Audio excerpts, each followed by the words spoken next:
हमारे चैनल को सब्सक्राइब करें और बेल आइकन दबाएं।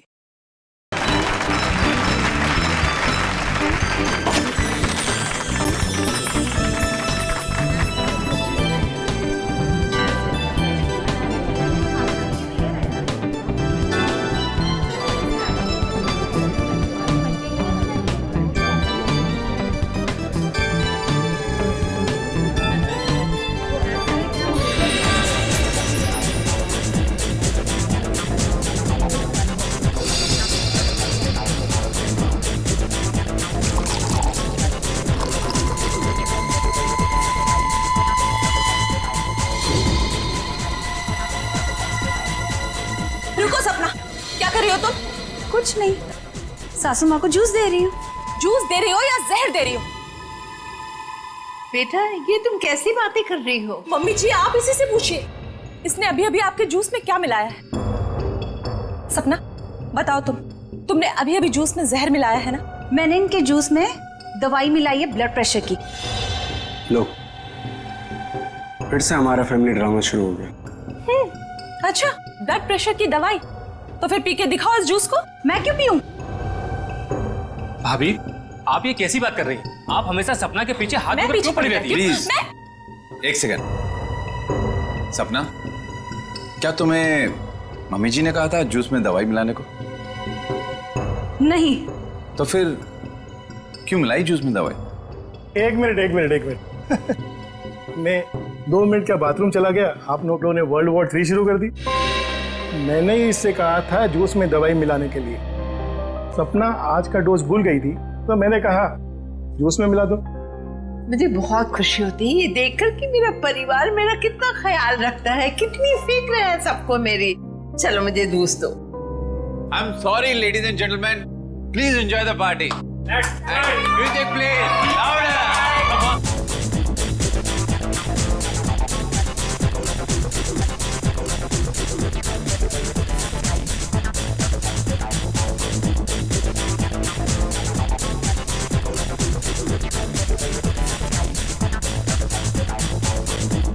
नमस्ते।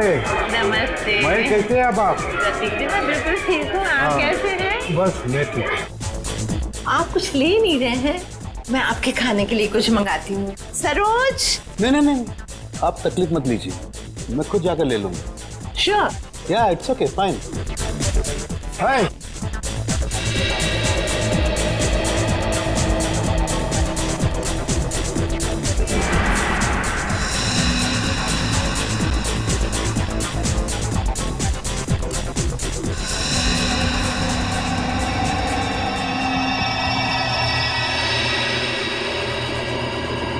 आनंद।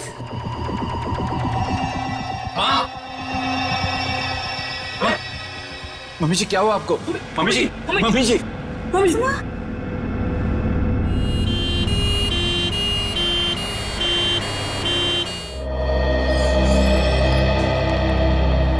आइए सर, नमस्ते। मेरा ही नाम अहम है सर। मैंने आप लोगों को फोन किया था। अच्छा, अब कैसी है तुम्हारी मम्मी? डॉक्टर से इलाज कर रहे हैं सर, पता नहीं क्या होगा। घबराओ नहीं, सब ठीक हो जाएगा। जिस किसी ने मेरी माँ को मारने की कोशिश की है ना, उसको आप छोड़ना मत। एक बात बताओ अहम, क्या तुम्हें किसी पर शक है? मेरा मतलब है कौन कर सकता है ये तुम्हारी मम्मी के साथ? मुझे तो सभी पर शक है सर। अहम, कौन है ये लोग? CID। सीआईडी? पर किसने बुलाया इन्हें? मैंने बुलाया। क्यों? आप? जी मैं विकास, अहम का बड़ा भाई। क्योंकि आप में से किसी ने ही मम्मी की जान लेने की कोशिश की है। What nonsense! तुम अपने घर वालों पर शक कर रहे हो? आप घबरा क्यों रहे हैं भैया? कहीं आपको ये तो डर नहीं कि सपना भाभी की पोल खुल जाएगी? सर, पार्टी में मैं बताता हूँ क्या हुआ।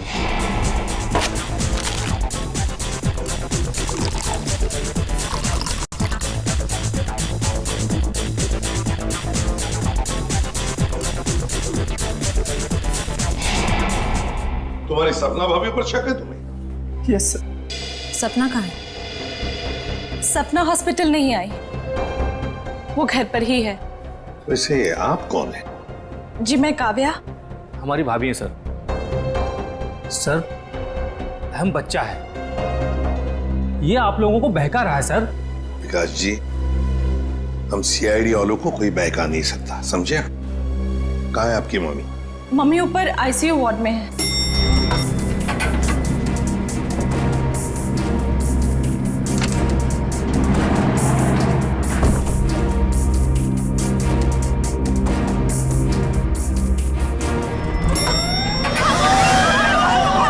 ठीक है, आग लगी है लगता है। तो लोगों को बाहर निकल, जल्दी जल्दी। आइए इधर नहीं, इधर आइए प्लीज, आप लोग इधर आइए। जाओ, जल्दी चलो। चलिए फ्लोर का, जल्दी आइए। नहीं नहीं, आप लोग इधर से आप लोग इधर से जल्दी चलो। चलिए फ्लोर खाली है, चलिए जल्दी आइए। नहीं नहीं, आप लोग सीधे से जाइए, संभाल के संभाल के संभाल के।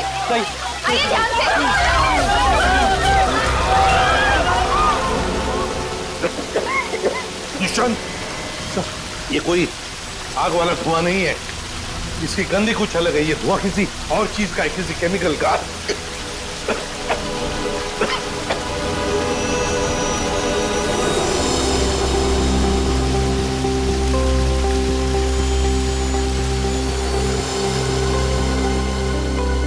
सर हाँ?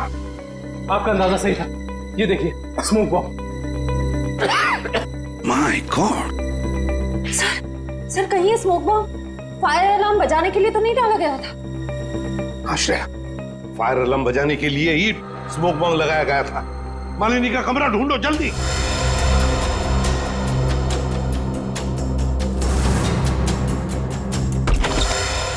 अरे बेड तो खाली है।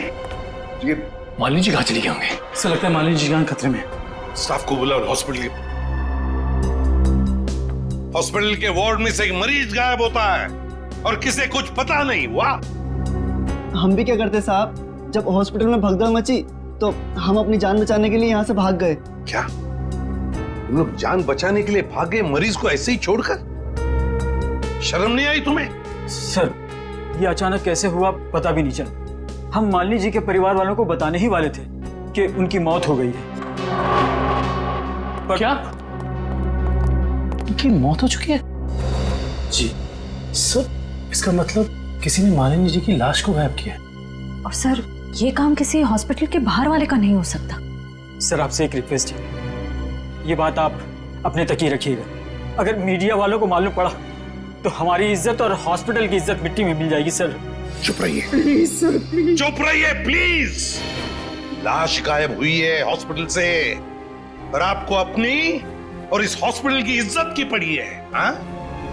एक बात ध्यान से सुन लो, तुम्हारे इस हॉस्पिटल का एक एक दरवाजा, एक एक खिड़की अभी इसी वक्त बंद चाहिए। मुझे एक चिड़िया तक बाहर नहीं जानी चाहिए, समझे? जी सर, सुना तुमने? गो इमीडिएट। दुष्यंत, हॉस्पिटल का कोना कोना छान मारो, कहीं तो छुपा के रखी होगी मालिनी की लाश को, कहीं तो। हाँ।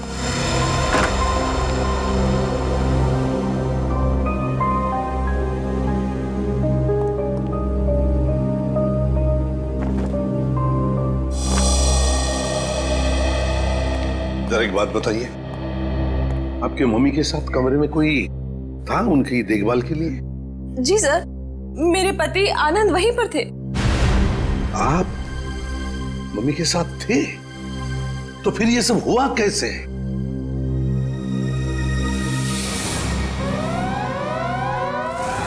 जैसे ही फायर अलार्म बजा तो मैं वार्डरूम के बाहर आया, ये देखने के लिए कि क्या मच रहा है। हर तरफ धुआं ही धुआं था, लोग पागलों की तरह यहां वहां भाग रहे थे। धक्का मुक्की में कुछ लोग मुझे मम्मी जी के वार्डरूम से बहुत दूर ले गए। जाकर भी मैं वार्डरूम तक नहीं पहुंच पा रहा था। किसी तरह जब मैं मम्मी जी के वार्डरूम में पहुंचा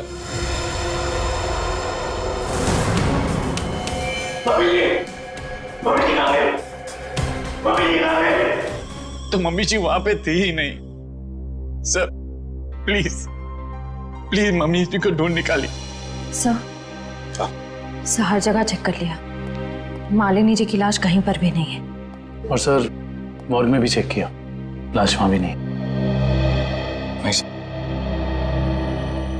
इसका मतलब है जिसने भी ये किया है वो मालिनी की लाश को हॉस्पिटल के बाहर ले जा चुका है। काम करते हैं, हॉस्पिटल के गेट पर जो सीसीटीवी कैमरा लगा हुआ है उसका फुटेज चेक करते हैं।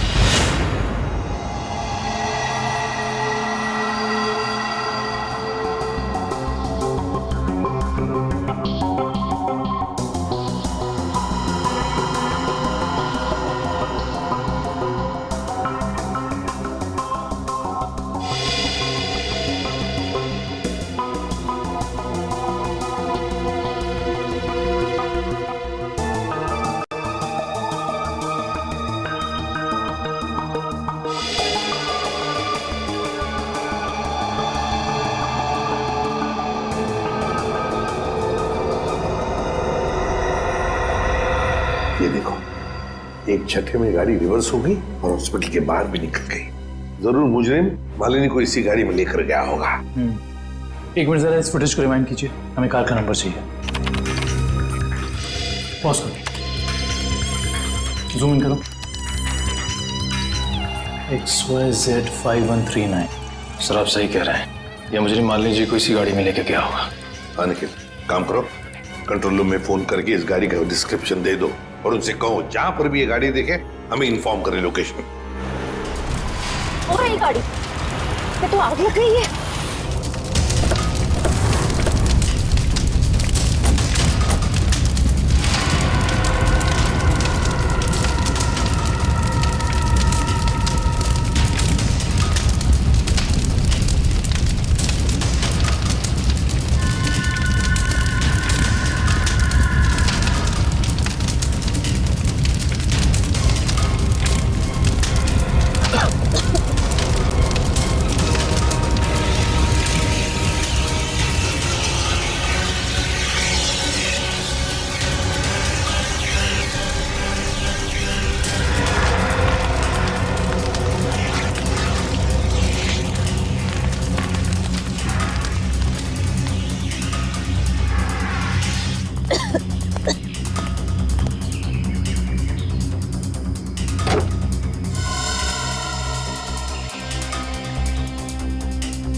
सर सीट्स तो खाली है पर कुछ अजीब सी बदबू आ रही है।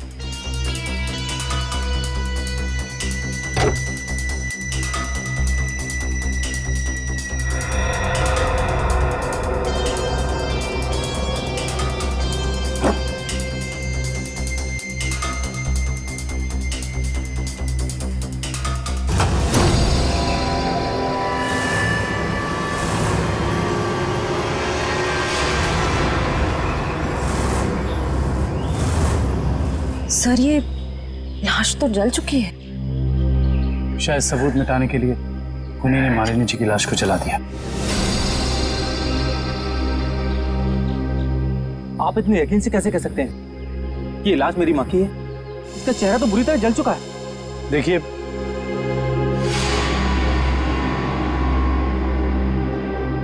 ये अंगूठी देखिए, पहचानते हो इसे?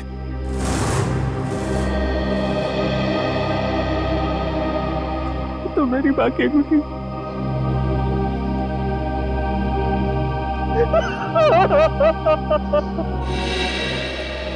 हाँ डॉक्टर साहब, कुछ नहीं ताजी? अरे क्या नहीं ताजी है? दया, लाशों से बात करना कोई आसान है क्या? और लाश भी जली हुई हो और मुश्किल हो जाती है ना। आप तो हमेशा कहते थे कि सालुंकी के लिए कोई काम मुश्किल नहीं है, वो तो नहीं दया, खूनी ये सोचता था कि लाश को जला देगा तो हमारा इन्वेस्टिगेशन शुरू होने से पहले ही अटक जाएगा, हमारी नैया बीच भंवर में अटक जाएगी। तो इस अटकी हुई नाव को बाहर निकालिए ना सर।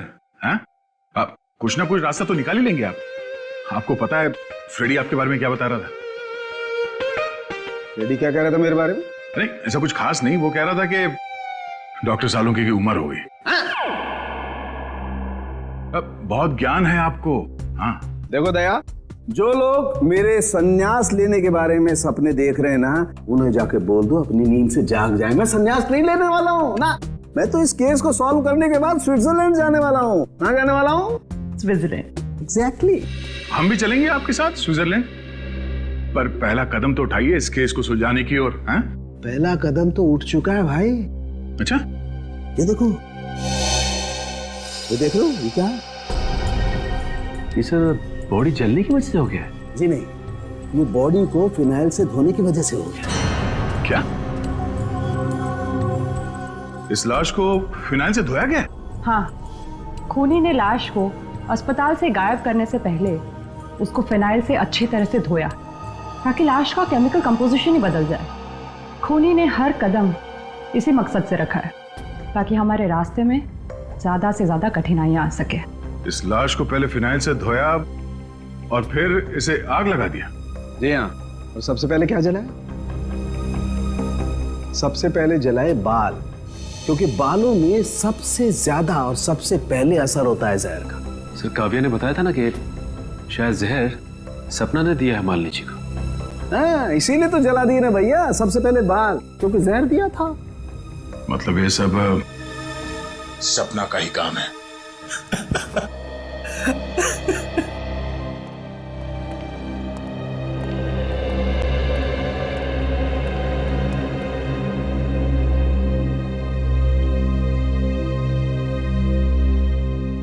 सर आप लोग कुछ पता चला माँ की मौत की वजह क्या थी?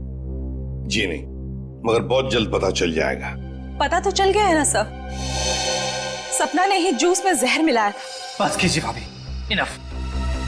हर चीज की खाद होती है। डॉक्टर साहब आप बताइए ना। देखिए, मैं इनका फैमिली डॉक्टर हूँ। सपना ने जूस में ब्लड प्रेशर की दवाई मिलाई थी, जो मैंने ही उसे कहा था। ओह अच्छा। अच्छा एक बात बताइए, क्या लगता है आप लोगों को कौन कर सकता है ये? कौन मार सकता है आपकी माता जी को? मैं कुछ कहना चाहूँ। जी सर, ये हमारे परिवार के वकील हैं, मिस्टर संजीव। संजीव जी, कहिए संजीव जी, क्या कहना चाहते हैं आप? देखिए सर, मुझे शक तो नहीं है। हाँ, मगर पार्टी के बाद मालिनी जी मेरे साथ एक मीटिंग करना चाहती थी। मालिनी जी आपके साथ मीटिंग करने वाली थी? किस सिलसिले में? अपनी वसीयत बदलने के सिलसिले में। वसीयत बदलना चाहती थी? अच्छा। मीटिंग ही नहीं हो पाई क्योंकि अचानक इनकी तबीयत खराब हो गई। अच्छा संजीव जी, ये बताइए, अभी जो वसीयत है जो मालिनी जी बदलना चाहती थी, क्या है उस वसीयत में? कुछ बता सकते हैं आप? सर, इस वक्त जो वसीयत है उसके हिसाब से आधी जायदाद मिस्टर आनंद के नाम पे है और बाकी बची हुई आधी जायदाद दोनों भाइयों के नाम पे है। वकील साहब ये बताइए कि ये जो नई वसीयत है वो क्या होने वाली थी? सर, यही तो सब डिस्कस होना था, इससे ज्यादा मैं कुछ नहीं जानता। मालिनी जी की अचानक तबीयत बिगड़ गई और मीटिंग हो नहीं पाई। दुष्यंत, पता लगाना पड़ेगा मालिनी जी अगर वसीयत बदलती तो किसका फायदा होने वाला था और किसका नुकसान। अरे आओ आओ भैया, समझो केस सॉल्व हो गया। क्या बात है सर, लगता है लाश से कोई बड़ी जानकारी निकाल ली आपने। रिया जनाब, पार्टी में मालिनी जी के कान से खून बह रहा था ना? हाँ, उसकी वजह पता चल गई आपको? जी हाँ, उसकी वजह थी दया साहब जहर। जहर जिसने ऑरल ट्रैक्ट को यानी कि कान के इस हिस्से को बिल्कुल तबाह कर दिया, बर्बाद कर दिया। देखो, तो जहर की वजह से नस फट गई और कान से खून बहने लगा। और इतना ही नहीं, इनके खून में से हमें बहुत ज्यादा मात्रा में नाइट्रोजन के कंपाउंड्स भी मिले। और तो और इनकी किडनीज में से हमें बढ़ी हुई मात्रा में पोटेशियम और मैग्नीशियम मिला है। और ये सारी चीजें सिर्फ एक ही तरफ इशारा करती हैं, जहर। सर, फिर तो हमें सपना को गिरफ्तार कर लेना चाहिए। नहीं, यहीं पर कहानी में जरा सा ट्विस्ट है भैया। इनको जहर तो जरूर दिया गया था, लेकिन वो स्लो पॉइजन था, धीमा जहर, जो कोई 1.5-2 महीने से लगातार हर रोज इन्हें दिए जा रहा था। इसलिए जूस में तो जहर होने का सवाल ही नहीं होता। और ये जहर किस चीज के जरिए दिया जा रहा था? खाने पीने के साथ?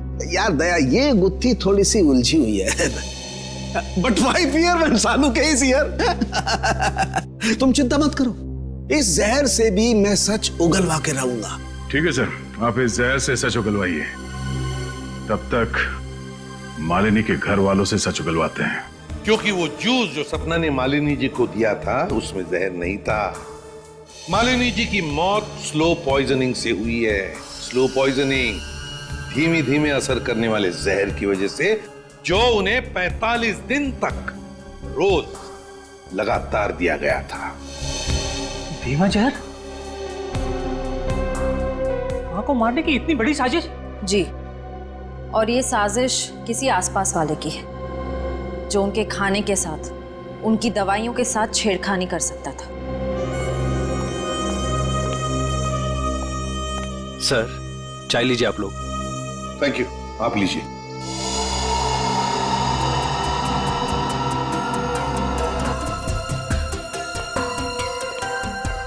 एक मिनट, मैं क्लीन।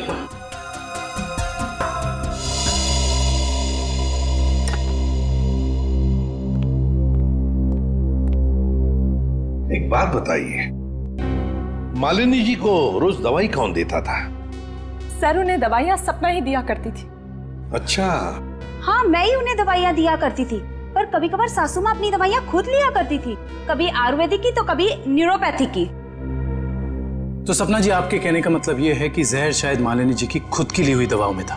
मैं नहीं जानती कि जहर किस चीज में था, मैं तो सिर्फ आपको उनकी आदतों के बारे में बता रही हूँ। चलो ठीक है, हमें वो दवाइयां देखनी है।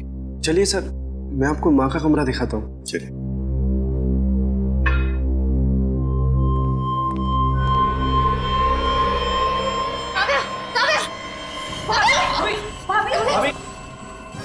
भाभी, क्या हुआ आपको भाभी?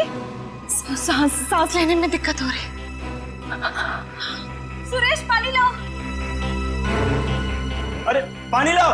दुष्यंत, लता इनकी तबीयत बिगड़ती जा रही है, जल्दी से एम्बुलेंस बुला लो और हॉस्पिटल ले जाओ इसे। श्रेया, तुम भी जाओ साथ में।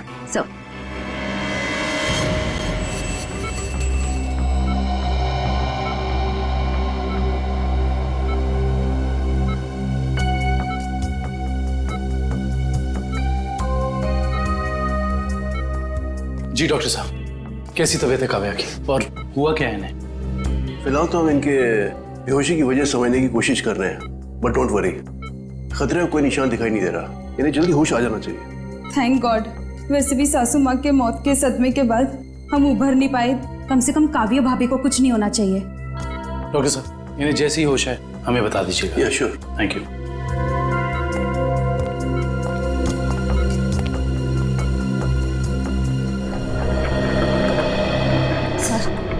सर, मुझे तो सपना पर शक हो रहा है। वहाँ पार्टी में काव्या के साथ झगड़ा कर रही थी और यहाँ इसे काव्या की इतनी परवाह हो रही है। और श्रेया होना उस चाय में खुश था जिसे पीते ही काव्या बेहोश हो गई। सर, चाय तो मैंने भी पी थी। थैंक गॉड मुझे कुछ नहीं हुआ। Are you sure Pankaj? Sure मतलब सर? मतलब चक्कर वक्कर तो नहीं आ रहे ना तुम्हें? चक्कर? नहीं सर, चक्कर नहीं आ रहे, मगर पेट में कुछ गड़बड़ लग रही है सर। पेट में गड़बड़ लग रही है, गर्मी हो रही है, कहीं से वो तो नहीं हो गया? पंकज, और अगर तुम्हें सीरियसली कुछ हो भी गया है तो हम हॉस्पिटल में ही है ना। कैसे?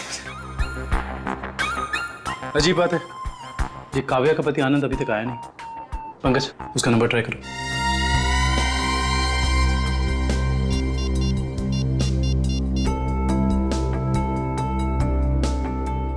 सर, उसका फोन बंद आ रहा है। सर, कहीं आनंद ने तो काव्या को चाय में जहर नहीं पिला दी? हो सकता है पंकज। सर, अगर चाय में जहर था तो हो सकता है कि नौकर भी शामिल हो। सर, क्या कहा डॉक्टर ने? क्या हुआ काव्या को? सर, डॉक्टर के मुताबिक काव्या की चाय में जहर था और पंकज रिपोर्ट से के ब्यूरो गया है। काव्या की चाय में जहर था? सुरेश,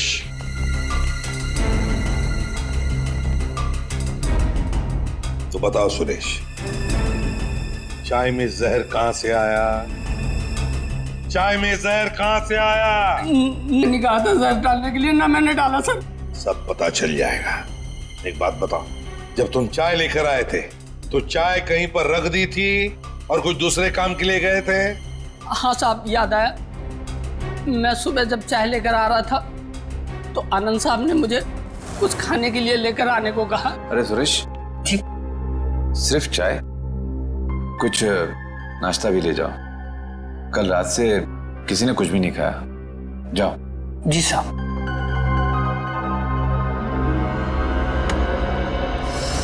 आनंद कहाँ है? सर, ये अपने रूम में सो रहे हैं।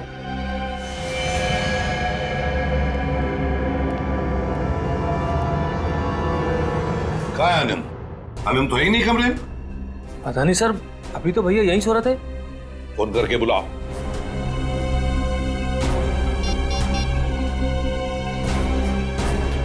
सर, घंटी जा रही, भैया फोन नहीं उठा रहे। घंटी बज रही है पर भैया फोन नहीं उठा रहे हैं। सर, जब सुरेश चाय लेके आया था सर, बिस्किट तो था ही नहीं। और तो और सर, जब चाय आई तो वहां पे आनंद भी नहीं था। तो आनंद को पता कैसे चला कि कौन सा कप किसके हिस्से में जाने वाला है? हाँ वाकई, आनंद तो वहां था ही नहीं चाय पीने के लिए। जब ये सुरेश सबके लिए चाय लेकर आया था तो सारे के सारे चाय के कप एक जैसे ही थे। उसमें एक मग था, मग बड़ा सा, जो काव्या ने उठाया था। तो हो सकता है वो काव्या का खास मग हो जिसमें वो हर बार चाय या कॉफी पीती हो। हाँ सर। और ये बात आनंद को मालूम थी। हेलो एसीपी साहब, मैं डॉक्टर सुमित। हाँ डॉक्टर सुमित, बोलिए। एसीपी साहब, आप जल्दी चले आइएगा, मुझे आपको कोई जरूरी बात बतानी है। क्या हुआ डॉक्टर सुमित? ये काव्या तो ठीक है ना? हाँ वो ठीक है, मैं आपको फोन पे नहीं बता सकता। आप यहाँ जल्दी चले आइएगा। हेलो, लगता है बहुत बड़ी गड़बड़ हुई है हॉस्पिटल में। Let's go. लिस्ट बना के दोबारा से डिटेल मुझे दे देना, ठीक है? बाकी सब मैं देख लूंगी। डॉक्टर सुमित कहाँ मिलेंगे? सर, उन्हें तो आईसीयू में भर्ती किया है। डॉक्टर सुमित को आईसीयू में भर्ती किया है? क्यों? सर, एक बहुत बड़ा हादसा हो गया। डॉक्टर सुमित अपने कैबिन में खून में लथपथ मिले सर, और उनके सर पे बहुत गहरी चोट आई है। माय गॉड, क्या मिल सकते हैं उन्हें? फिलहाल तो नहीं सर, वो कोमा में हैं। होश में कब आएंगे नहीं पता। दुष्यंत, जरूर ये वही मुजरिम है जो ये सब कर रहा है। वो अभी भी हॉस्पिटल में ही है, पहले मालिनी के साथ और अब डॉक्टर सुमित के साथ। काव्या सर, कहीं उस मुजरिम का अगला निशाना काव्या तो नहीं? काव्या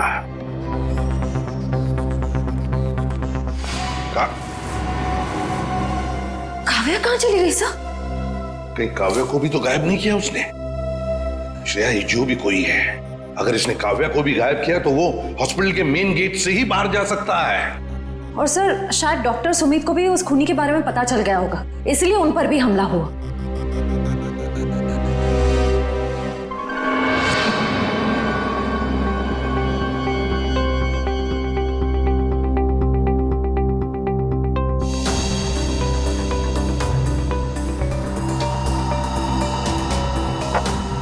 निखिल, तो शायद डॉक्टर सुमित यहाँ फोन पर बात कर रहे थे और फिर पीछे से कोई आया और जोर से उनके सर पर वार किया और वो यहाँ नीचे गिर गए। हाँ साहब, डॉक्टर साहब के सिर के पीछे चोट आई है। अच्छा, हादसे के बाद डॉक्टर सुमित के केबिन में कितने लोग आए थे? सब 4-5 जन आए थे उनको आईसीयू में ले जाने के लिए। सर, आनंद का अभी तक कुछ पता नहीं चला है। कहीं इस सब के पीछे उसी का हाथ तो नहीं? ये आनंद ही कुछ गड़बड़ है, कुछ ना कुछ तो गड़बड़ जरूर है इस आनंद में। आइए सपना जी, आइए। कहाँ गई थी आप? वो मैं काव्या की रिपोर्ट्स लेने गई थी गैस्ट्रोलॉजिस्ट डिपार्टमेंट के पास। क्या हुआ? वहां से एक रिपोर्ट लाने में इतना वक्त? लाइन बहुत लंबी थी, मगर क्यों? क्या बात है? काव्या कहाँ है? काव्या गायब है, समझिए आप? क्या? सर ये ब्लड सैंपल्स तो ले लिए, लेकिन सर क्योंकि बाकी लोग डॉक्टर साहब के कैबिन के अंदर चले गए थे इसलिए सारे जरूरी सबूत मिट गए। और यहाँ पे काव्या गायब है ना दुष्यंत? ये किसी एक आदमी का काम नहीं, ये जो भी कर रहा है ना उसका कोई साथी है। एक इनके परिवार में से कोई और दूसरा इस हॉस्पिटल में से कोई।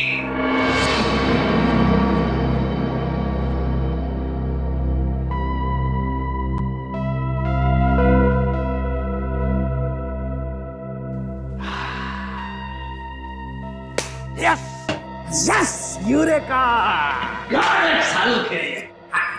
डॉक्टर साहब क्या हुआ? ये फॉरेंसिक लैब में जश्न का माहौल? अरे हाँ भैया, जश्न का माहौल तो होगा ही। स्विट्जरलैंड की हसीन वादियां पुकार पुकार के कह रही हैं, सालुखे आजा रे तू आजा, तेरा इंतजार है। मतलब आपको पता चल गया कि वो लाश के अंदर जहर कहां से गया? जहर बॉडी में आया था दांत से। दांतों से जहर?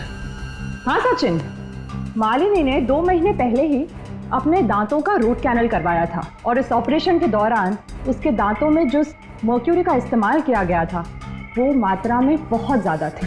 मर्क्यूरी अपने आप में ही एक जहर है ना डॉक्टर साहब? बिल्कुल। और जब जब मालिनी जी खाना खाती थी, खाने को अपने दांतों से चबाती थी, तब तब दांतों में छुपा हुआ वो मर्क्यूरी खाने में मिक्स हो जाता था और पेट में चला जाता था और पेट से फिर पूरे खून में मिक्स हो जाता था।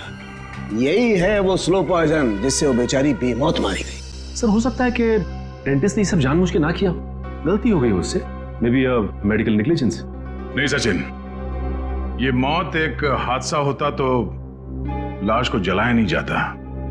जिस किसी डेंटिस्ट ने भी ये किया है जानबूझ के किया है। वकील साहब, जैसा कि आप जानते हैं कि हमारी माँ अपनी वसीयत बदलवाना चाहती थी। जी हाँ। मगर वो ऐसा कर नहीं सकी, तो ऐसी स्थिति में क्या हमारा बंटवारा पुरानी वसीयत के हिसाब से होगा? दरअसल बात यह है कि मैं और आपकी माताजी। अरे वकील साहब आप, डॉक्टर साहब आप भी? मैं तो सिर्फ ये पूछने आया था कि क्या आपकी माताजी ने कभी अपने दांतों का इलाज करवाया था 1.5-2 महीने पहले? नहीं सर, उन्होंने कभी मुझे तो नहीं, उन्होंने कभी हमें इस बारे में कुछ नहीं बताया। डॉक्टर साहब आप तो फैमिली डॉक्टर हैं, आपको तो पता होगा। मुझे भी कभी उन्होंने इस बारे में कुछ नहीं कहा। दुष्यंत काम करो, घर की अच्छी तरह से तलाशी लो, शायद कुछ मिल जाएगा। और निखिल घर में जितने भी नौकर हैं सबको ऊपर बुलाओ, लेकर आओ। एक बात बताओ, क्या तुम में से कोई जानता है कि मालिनी जी ने अपने दांत का इलाज करवाया था किसी दांत के डॉक्टर के पास 1.5-2 महीने पहले? सब एक दिन अचानक मालकिन के दांतों में दर्द हुआ तो उनका ड्राइवर उन्हें डेंटिस्ट के पास लेकर गया था।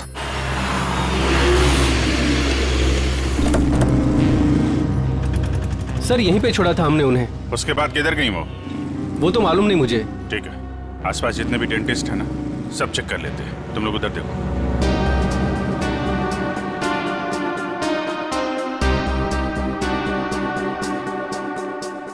हम लोग सीआईडी से। क्या ये कभी आपके यहाँ इलाज कराने आई थी? No I don't think so. यहाँ पर आए हैं। यहाँ से देखिए, ये 2 महीने पुरानी बात है। नो सर, ये लेडी कभी हमारे वहाँ इलाज के लिए नहीं आई। नहीं, मुझे नहीं लगता है यहाँ पर आए हैं। आई नॉर्मली मैं पेशेंट्स को याद रखती हूँ अपने। Thank you very much. Thank you sir. उस साइड किसी भी डेंटल क्लिनिक में मालिनी को किसी ने पहचाना नहीं। अच्छा, यहाँ देख लेते हैं।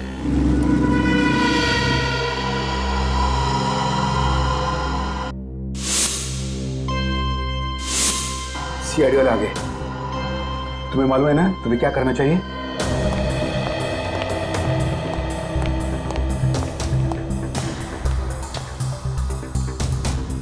Excuse me. जी कहिए। हमें डॉक्टर से मिलना है। जी कहिए, मैं डॉक्टर कल्पना हूँ। आपके पास अपॉइंटमेंट है? डॉक्टर हम सीआईडी से। इन्हें पहचानती हैं आप? इन्हें कभी देखा नहीं है। कौन है ये? इनका नाम मालिनी है और इनका खून हो गया है। क्या खून? क्या हुआ? खून का नाम सुनते ही आपकी जबान लड़खड़ाने की लग गई? नहीं, यहाँ पहली बार सीआईडी आई है ना, तो मैं थोड़ी नर्वस हो गई। कोई बात नहीं, आप परेशान मत होइए। Thank you very much.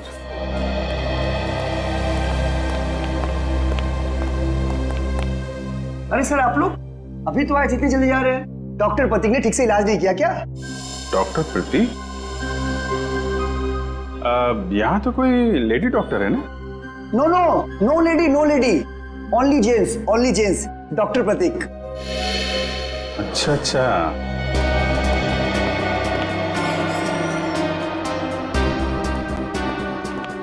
अरे सर, आप लोग फिर से आ गए? अरे वो क्या हुआ कि इनके दांत में दर्द होने लगा अचानक, तो वो जरा डॉक्टर से मिलना था। क्या नाम है उनका? डॉक्टर कल्पना। हाँ जी, 1 मिनट। हेलो,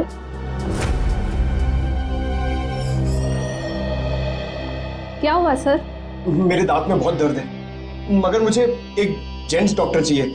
लेडीज डॉक्टर में वो शर्म आती है। नहीं, या तो मैं ही हूँ। लेकिन दीवार पे तो डॉक्टर प्रतीक का सर्टिफिकेट लटका हुआ है। ये नाम तो किसी लेडी का नहीं हो सकता ना? चेक कर लेते हैं एक बार, देखिए।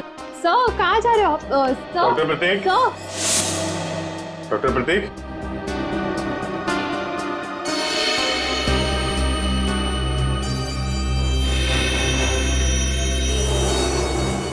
अरे डॉक्टर साहब क्या कर रहे हैं? आप चले जाइए यहाँ से। डॉक्टर साहब, कुछ गिर गया क्या यहाँ पे आपका? मैंने कुछ नहीं किया है। आइए बाहर आइए। आइए। आप चले जाइए यहाँ से। अरे अरे चले जाएंगे डॉक्टर साहब। आप चले जाइए। अब जाएंगे, पहले थोड़ी बातचीत तो कर लें। लेकिन मैंने कुछ नहीं किया। अरे आइए तो सही, आइए। मैंने कुछ नहीं किया। हाँ। सर ये ऐसे नहीं मानेंगे, लगता है डेंटिस्ट साहब के दांतों का इलाज करना पड़ेगा। अरे लेकिन हमें से किसी को डेंटिस्ट्री आती नहीं है। अरे नहीं आती तो आ जाएगी। क्यों डॉक्टर साहब, प्रैक्टिस मेक्स मैन परफेक्ट ना। आपने भी तो प्रैक्टिस से सीखा होगा। आती। हाँ तो फिर आइए प्रैक्टिस कर लेते हैं। आइए बैठिए बेटा। अरे भाई बेटा, आइए बैठिए। ये क्या कर रहे हैं आप लोग? ये गलत कर रहे हैं आप लोग। तुमने जो किया वो ठीक था क्या? मैंने गलत कुछ नहीं किया। गलत तो हम भी नहीं कर रहे डॉक्टर साहब। आप जल्दी से मुंह खोल दीजिए वरना बता। मालिनी का इलाज मैंने किया था। और इलाज के बहाने उसके दांतों में ज्यादा मरकुरी भी तुमने डाली थी। गलती हो गई। गलती नहीं है, ये गुनाह है। किसके कहने पे किया था? मुझे नहीं मालूम। आनंद पैसे दिए थे मुझे, इसलिए। कहाँ मिलेगा ये? भाई को था।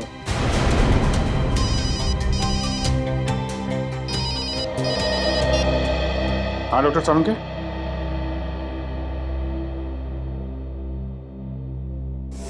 क्या? आनंद रुक जाओ। आनंद गोली चल जाएगी। आनंद रुको। आनंद!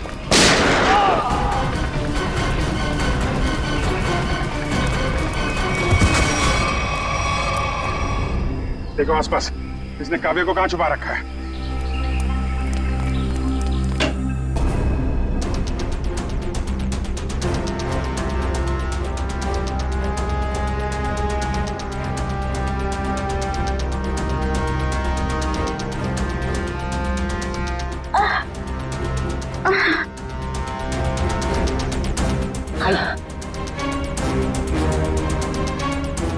चलो।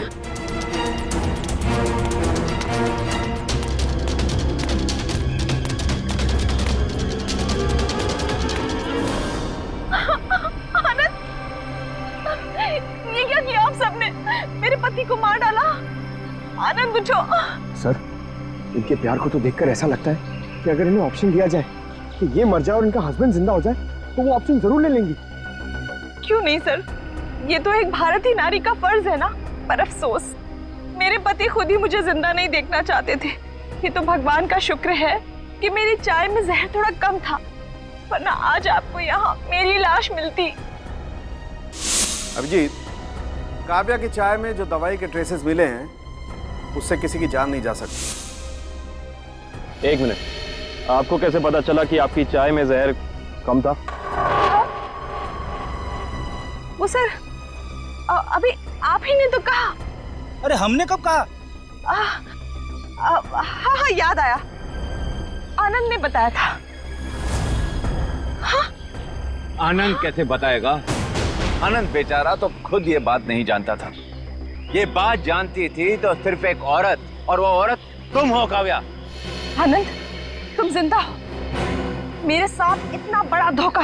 क्या करें, लोहे को लोहा काटता है, उसी तरह धोखेबाज का एक ही इलाज है, धोखा। जब डॉक्टर प्रतीक ने हमें बताया कि आनंद 22 गोदाम में मिलेगा,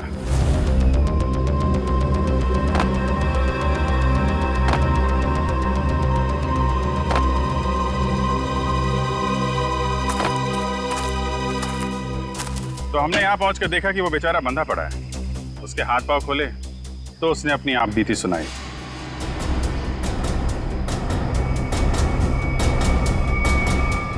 किसने किया ये सब? है ये सब मेरी बीवी काव्या ने किया है सर।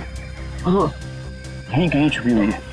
बस फिर क्या, हमने आनंद के साथ एक छोटा सा खेल खेल लिया, तुम्हारा असली रंग सामने लाने के लिए।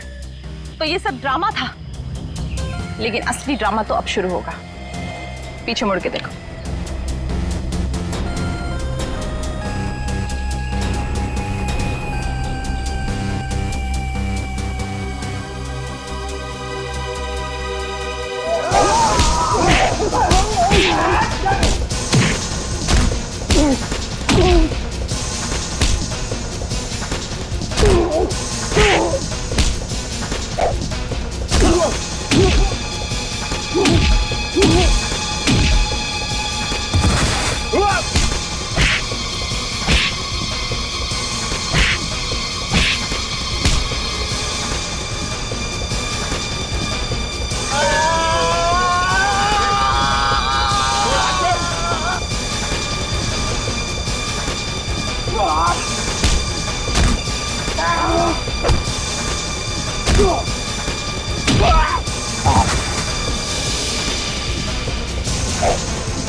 बड़ी भारतीय नारी होने का ढोंग कर रही है।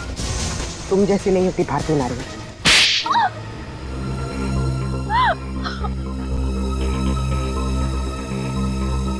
सासू माँ ने आधी जायदाद आनंद के नाम कर दी थी, और आनंद अपने भाइयों से बहुत प्यार करता था, तो वो अपनी जायदाद का हिस्सा भी अपने भाइयों को देना चाहता था। और ये बात आपको बहुत खटकती थी, क्यों? मुझे पता था सर, मुझे पता था कि वो सासू माँ पे दबाव डालेगा वसीयत बदलने के लिए। इसलिए तुमने उन्हें डॉक्टर प्रतीक के पास भेजा, उनकी दांत की तकलीफ का फायदा उठाकर, ताकि इससे पहले कि वो अपनी वसीयत बदले उनकी मौत हो जाए। हाँ सर, और मैंने प्रतीक से कहा अगर वो पकड़ा जाए तो मेरा नहीं आनंद का नाम ले, ताकि आपके सास यानी मालिनी जी के खून के जुर्म में आनंद यानी आपका पति फंस जाए, जिससे 25 करोड़ की आधी जायदाद आपकी हो जाए। हॉस्पिटल में डॉक्टर सुमित तुम्हारी सच्चाई जान गए थे, इसलिए उन पे भी हमला किया तुमने। मैं क्या करती सर, उसने मुझे फोन पे बात करते हुए सुन लिया था। अब बारी है खेल के दूसरे पड़ाव की, जिसमें हम दुनिया को ये दिखाएंगे कि मेरे पति परमेश्वर यानी कि मिस्टर आनंद कुमार ने अपनी ही पत्नी को अगवा कर लिया। तो डॉक्टर सुमित को कोमा में पहुंचा दिया, अपने पति की किडनैपिंग की और मालिनी जी का खून कर दिया। दौलत की भूख मिटाने के लिए इतने सारे जुर्म किए तुमने, लेकिन सजा सिर्फ एक ही मिलेगी, फांसी। For more updates, subscribe to our channel, click the show links and enjoy watching the videos.